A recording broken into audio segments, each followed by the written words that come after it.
আসসালামু আলাইকুম। নির্বাচন ভিডি নিউজে আপনাদের স্বাগতম। জানিয়ে দিব জাতীয় নির্বাচনের তফসিল ঘোষণা করেছেন সিইসি। এছাড়া জানিয়ে দিব আরও সচিবালয়ে আন্দোলন, কঠোর অবস্থানে সরকার, 4 কর্মচারী পুলিশ হেফাজতে। বিস্তারিত রয়েছে। প্রথমেই জাতীয় নির্বাচনের তফসিল ঘোষণা করেছেন সিইসি। আপডেটটি জানিয়ে দিচ্ছি।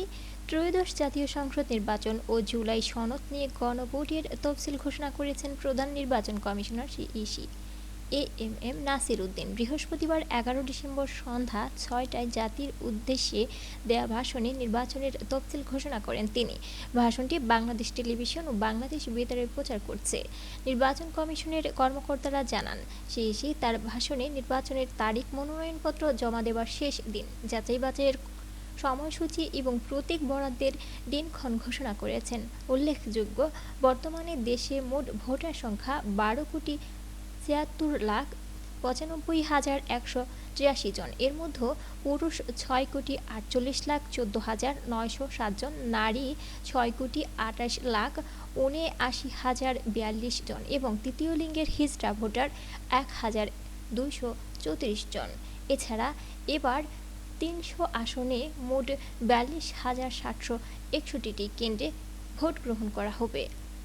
আর মোট ভোট কক্ষ থাকবে 2,44,739টি। এর মধ্যে পুরুষ ভোট কক্ষ 1,15,137টি আর মহিলা ভোট কক্ষ 1,29,602টি।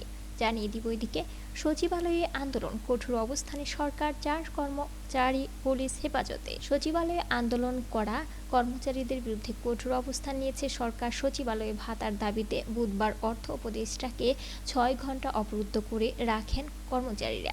এরপর বৃহস্পতিবারও তারা সচিবালয়ে ভাতার প্রজ্ঞাপনের দাবিতে আন্দোলন শুরু করেন। 4 জনকে হেফাজতে নেয় আইনশৃঙ্খলা রক্ষাকারী বাহিনী। এর মধ্যে আন্দোলনে নেতৃত্ব দেয়া বাংলাদেশ সচিবালয় কর্মকর্তা কর্মচারী সংযুক্ত পরিষদের একাংশের সভাপতি মোহাম্মদ ওয়াদিউল কবিরও রয়েছেন। বৃহস্পতিবার 11 ডিসেম্বর বিকেল 4টার দিকে তাদের পুলিশ হেফাজতে নেওয়া হয়। এ বিষয়ে ডিএমপির ডিপ্লোম্যাটিক সিকিউরিটি ডিভিশনে এর যুগ্ম কমিশনার সানা শামিনুর রহমান সাংবাদিকদের বলেন, রোববার থেকে সচিবালয় বন্ধের একটা হুঁশিয়ারি দেওয়া হয়েছে। এ ব্যাপারে এই মুহূর্তে আমরা এই অন দ্য স্পট 4 জনকে গ্রেপ্তার করেছি। এটা আপনারা দেখছেন। এখানে আমরা যাচাই বাছাই করে দেখব কার কতটুকু দায়িত্ব রয়েছে।